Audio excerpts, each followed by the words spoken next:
Hello and welcome to another update video about Ethereum. We've seen today quite a bit of a drop, quite a bit of a sell-off. Nothing too unexpected. In the previous video we talked about this wave count that was already on the chart, A, B, C to the downside. Looking at this C wave down that could eventually get into the region around 1130. It already came down to 1154.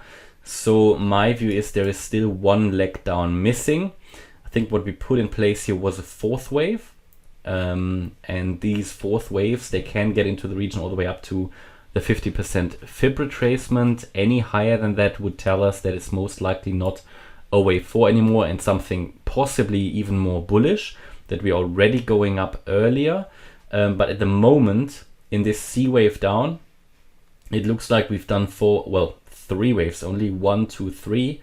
Wave 4 may be finished. We already have on the hourly here an engulfing red candle that we can see, and it could now come down in a fifth wave, maybe towards the weekend here, the end of the weekly candle, to get some volatility. Also the current hourly candle is in the red, so this looks like to me a wave 5 could be starting soon or is already on the way, and target for that, or confirmation for that actually, would be a break below 1154.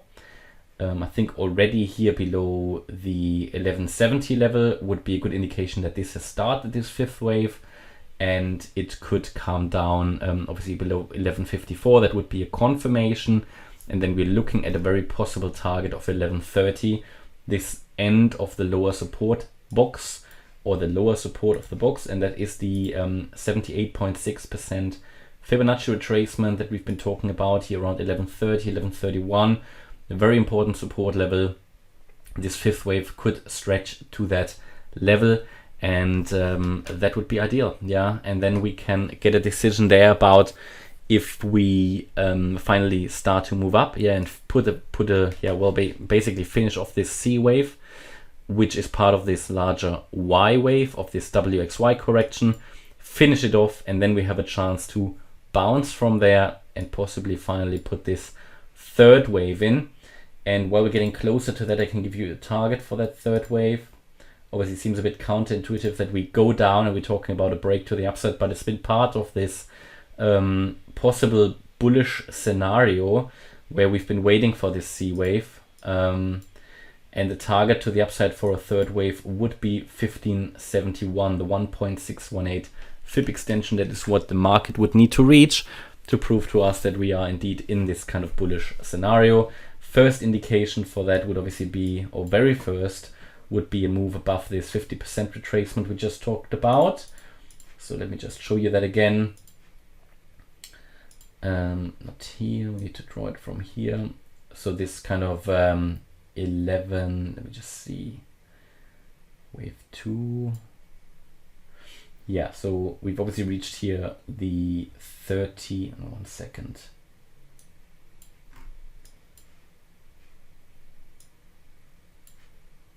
Okay, no, if I draw the fibs like that, I think I had them wrong. I think if I draw the fibs like this, it really looks like we've already reached the 50% retracement. So any move above the 1187 level would be considered something more bullish, and that we've already reached the low here, a more substantial low, and that we will go up, but at the moment it doesn't look like we're going to break it.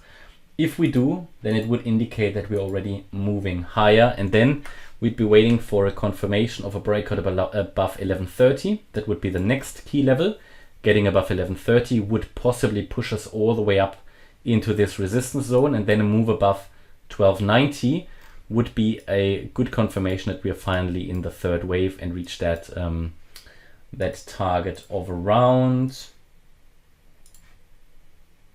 depending on where we finally come down to, but of roughly 1570.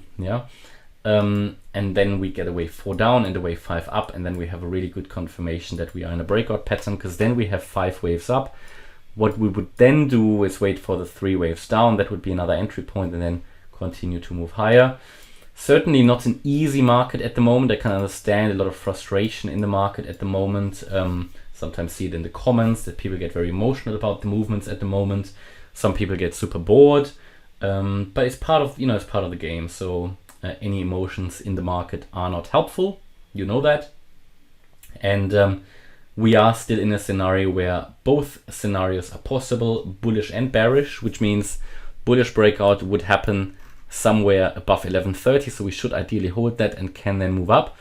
Bearish scenario would be a triangle pattern here, yeah, where we would now break the 1130 level and then break 1075, break the $1,000 level. Even if we make a lower low than the one here, than the one on the 9th of November, so below 1075, as long as we're holding the $1,000 level, it is still to be considered broadly something that could work out as a bullish scenario. So it's a very, very difficult market at the moment. These ranges are always tricky, but again, for to be, if you want to be smart, maybe have a trading bot running in this kind of environment, or just trade the range yourself while we're waiting here for a signal in which direction the market wants to go, right? And very interestingly, this kind of triangle pattern, maybe I need to delete some of those sort of drawings just to make it a little bit more accessible and easy to understand. But interestingly, I think this might have morphed into something either like a channel or maybe even a descending wedge. Yeah, so it's a bit tricky, but it could become one. So just be aware of that. So I know a lot of people are focused here on the downside, but while this is possible, this is in no way guaranteed. Plan for both movements. Unfortunately, there is no clear, it is a very difficult environment at the moment. There is no clear direction here until we see a signal of the market, and that would be either below 1130 or above 1290. But what I can tell you is at the moment, this is currently following the possible bullish count, the way it's behaving, in that we had this wave 1 up, currently the wave 2 down, in the wave 2 at WXY, in the Y wave, the A, B, C. So that's absolutely part of that possible bullish scenario. As long as we're holding above 1130, we can entertain the idea, yeah. But also bear in mind that what I told you is that this move to the upside was not a very clear 5-wave move. So it was a bit difficult. It's generally a bit difficult. But what you would normally consider this is just a correction of this move to the upside.